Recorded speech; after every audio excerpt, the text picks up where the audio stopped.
I'm like sweating. I'm so nervous about this. Producer Pete, hit us up with the blind wide receiver ranking. Quarterbacks would have been better because at least like you have a general idea of what quarterbacks are going to ask. There's so many receivers, so many good receivers. I have no idea, but let's just. There are a bunch of receivers, though. I know, This is going to be tough. There's more than 5 great ones. So when whoever is off the top first is going to get disrespected. I know.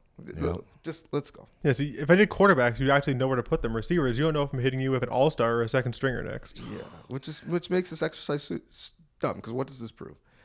Let's go. It's funny for me. All right, let's go. Name number 1, Tim White. Oh, Wow. really? That's how we're starting?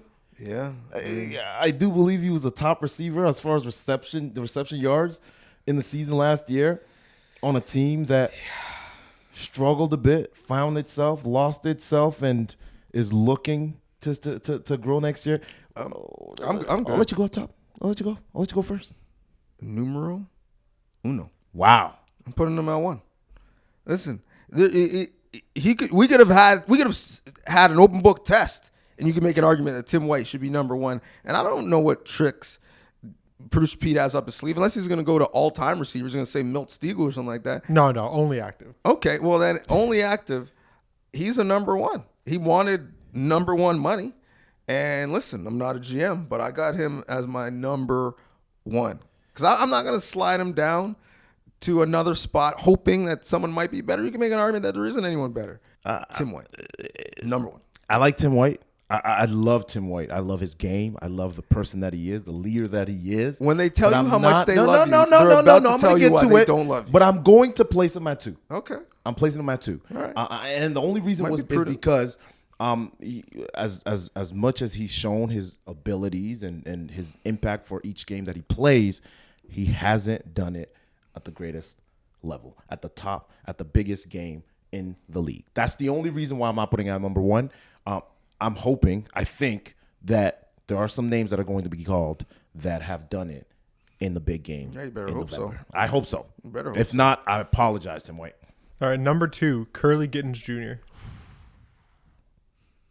I think he's a guy that has done it in the big game. He's a guy that's grown tremendously in this league. I love everything that he's done and he's accomplished thus far. I will put him, however, at number 4. Oh my God! You just said. I know. Don't ever be attorney, because I'm going to use your words against you. You just said Tim White is number 2 because although he's great, he hasn't done it in the big game. You started talking about Curly saying he has done it in the big game. He has done it. But you put him 2 spots behind the guy who you said is only 2 because he hasn't done it in the big game. That makes 0 sense. Listen, Curly has done it, but I do believe that there are guys that have done it in a greater way in that big game.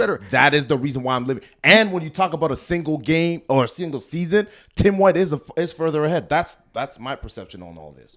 I'm just using your own methodology against you. Listen, there's more to it than just what I said. Look, it's a whole team. It's a whole season that you got to look at. And Curly Gittens Jr. has definitely put great seasons together and has played in that big game. But when you talk about one single season, I still think Tim White has a better season, a better season than Curly has. And he's coming off of injury. I'm excited to see what he does. Good luck following that, Canada. Read the transcript, because he said a lot of words.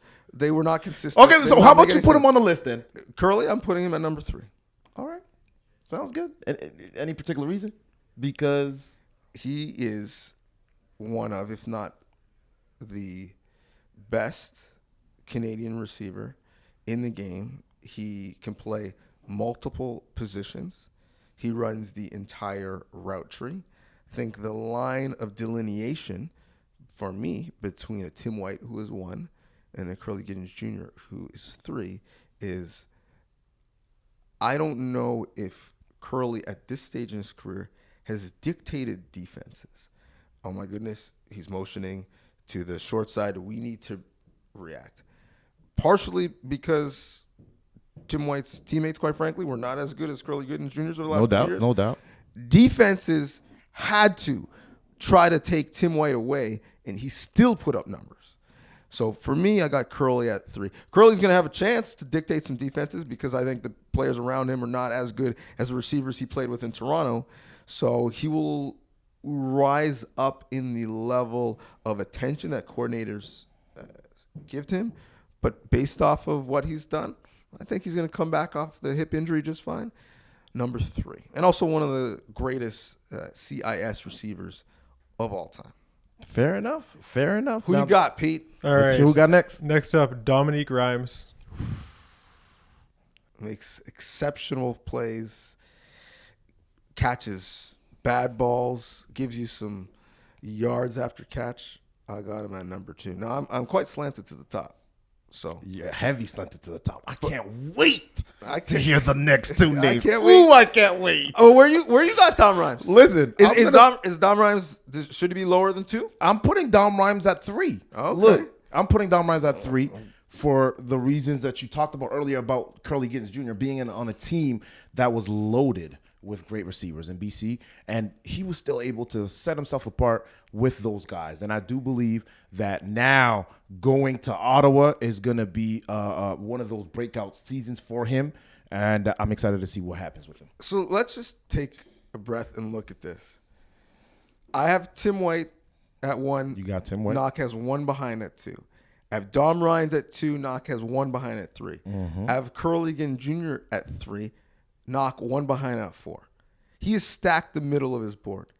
Henoc is afraid of commitment. He's afraid to put his neck out there and co-sign greatness. We got 2 more names. I respect greatness when I see it. We got 2 more names, and we're about to see what you're going to do with 4 and 5. Okay, we're about Producer to see. Pete, without further ado, You knew this one was coming because we talked about him. He just extended his contract. number 1. Samuel Emilus. Ooh, hold on. I spoke too soon. I thought you were talking about somebody else. You got Emulus at 1? No. I will gladly put Sam Emilus at number 5.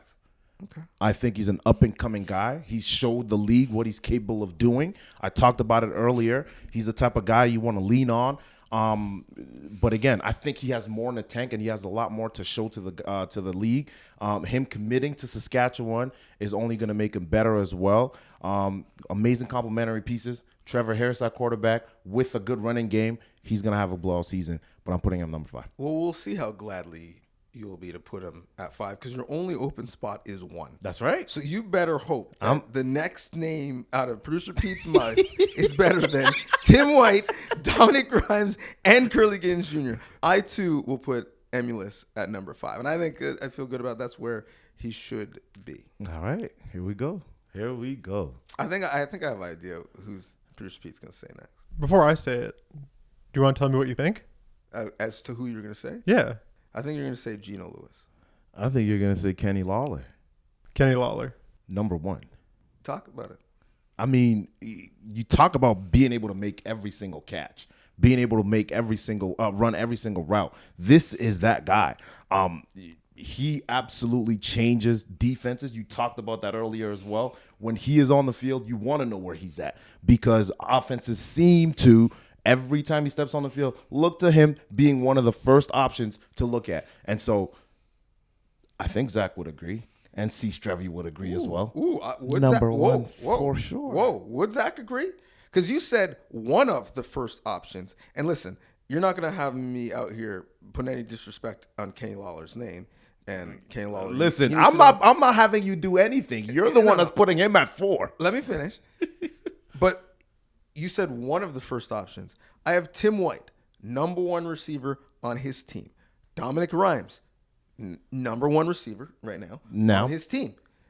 We're talking about now. We're not doing it last year. We're talking about right now. Well, I mean, we haven't seen him play a lot. Curly, but is Dominic Rhymes the number 1 on this team? We think he will be. Is Dominic Rhymes the best receiver on his team today? Likely, but we haven't seen it yet. Go on. Curly Gates Jr., number 1 receiver on his team. You could make the argument that Kenny Lawler is not 1. It's not 2. You make the argument he's the 3rd best receiver on his team. I don't know. Listen, that's what you say. I wouldn't say that. I wouldn't say that. Being on the field, I'm looking at Kenny Lawler as being the number one. I said one of because I truly believe he's probably the number one option in most of the plays, and some plays are going to cater to some other guys just because you got to balance out the offense. But in my opinion, Kenny Lawler is the best receiver in Winnipeg. How'd they do when he wasn't on the team? Did the offense They didn't win. Did the offense? They didn't win. Did they win last year when he was on the team? I mean, they didn't win when he left. So, but did the offense miss a beat? You could argue that they did because they didn't win. Did this offense miss a beat when he was not in it? Listen, you're talking about a team that has Zach Caloris as quarterback, who's a future Hall of Famer. Pete, is this a yes or no question? A future Hall of Famer. Is this a yes or no question? This is not that simple of a question to answer, though. They either did or they did not miss a beat. You can say they did miss a beat if you want. It would be factually incorrect, but you could say it. I think they did miss a beat. And they are that much better with him on the field. And that is my final point. Listen, Dalton, Nick. Great receivers. This guy's got no respect. Are we going to let it slide that Donnovan said Curly's better than Gino? He definitely did say that and put it up there as well. So. Yeah, I did say that tonight. How many champions are on this board? Two. And like I said, the biggest difference between the champion and number 4 for me. You can't. Was the guy that did it in the big game? What are you talking about? It's one thing if your champions were 1 and 2. You can't use champions as rationale because you have one of the Listen, two it was champions blind, all right? It was blind. Yeah, I'm not going to try to make you justify why Kenny Lawler is a 4 on this list because I set you up for failure. You did set me up for failure.